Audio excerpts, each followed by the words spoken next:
Saudaraku, jika ingin cepat, berjalanlah sendiri.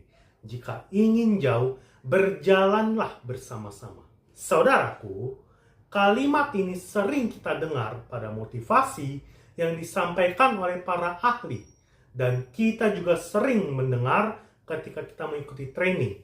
Dan ini artinya ketika kita ingin perjalanan kita jauh untuk mencapai tujuan, maka kita harus bersama-sama.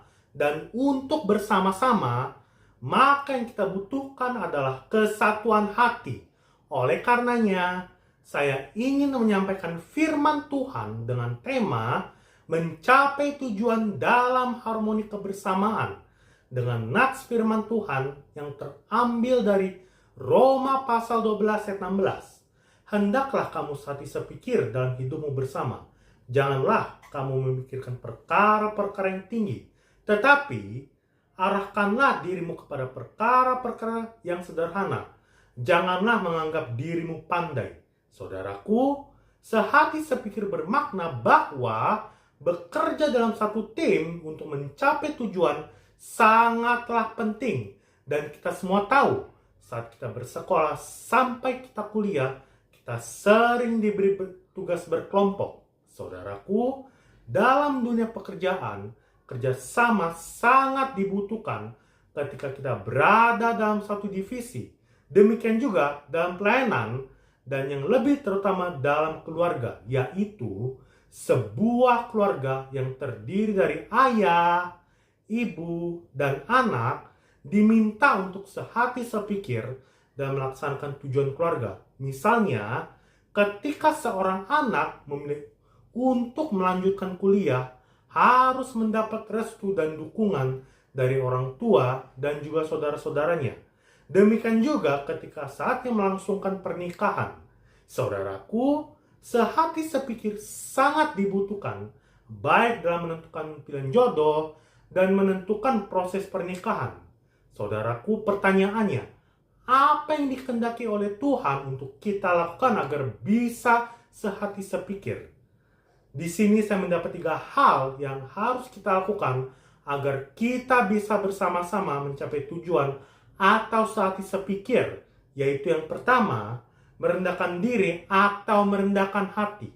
Saudaraku, firman Tuhan berkata dalam Yakobus pasal 4 ayat 10, rendahkanlah dirimu di hadapan Tuhan, dan Ia akan meninggikan kamu. Saudaraku, dalam hal ini di dalam keluarga, yang paling diutamakan adalah komunikasi antar sesama anggota keluarga. Komunikasi yang terbuka dan sehat, bukan saling diam. Dan orang tua memberikan kesempatan kepada anak untuk menyampaikan pendapatnya dan anak menghormati masukan dari orang tua. Sedangkan dalam pelayanan, sebaiknya saling terbuka dan bersikap melayani tanpa membedakan dari latar belakang miskin atau kaya. Yang kedua, menjaga kesatuan hati.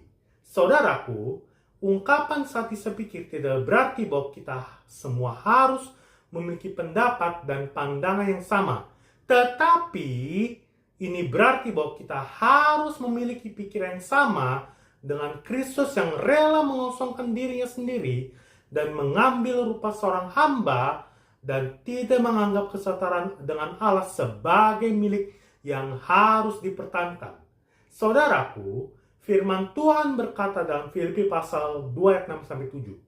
Walaupun dalam rupa Allah tidak menganggap kesetaraan dengan Allah itu sebagai milik yang harus dipertahankan, melainkan telah mengosongkan dirinya sendiri dan mengambil rupa seorang hamba dan menjadi sama dengan manusia. Yang ketiga, fokus pada kebersamaan dan melawan kesombongan. Saudaraku, di sini kita diminta untuk mengutamakan kebersamaan tanpa mementingkan diri kita sendiri atau menganggap diri kita paling tahu dibanding orang lain. Dan kita juga harus saling mengampuni, membimbing, dan menciptakan suasana yang damai, baik dalam keluarga maupun dalam pelayanan. Saudaraku, firman Tuhan berkata dalam Mazmur pasal 133 ayat 1, sungguh alangkah baiknya dan indahnya apabila saudara-saudara diam bersama dengan rukun. Saudaraku, Sehati sepikir bukan berarti pemikiran kita harus sama. Tetapi sehati sepikir adalah menjaga kesatuan untuk mencapai tujuan dengan cara saling merendahkan hati, memiliki pikiran yang sama dengan Kristus dan menciptakan suasana yang damai. Saudaraku, semoga kita mampu sehati sepikir, baik dalam keluarga, pelayanan, komunitas, baik dalam pekerjaan dan usaha. Tuhan Yesus memberkati kita. Haleluya. Amin. Immanuel.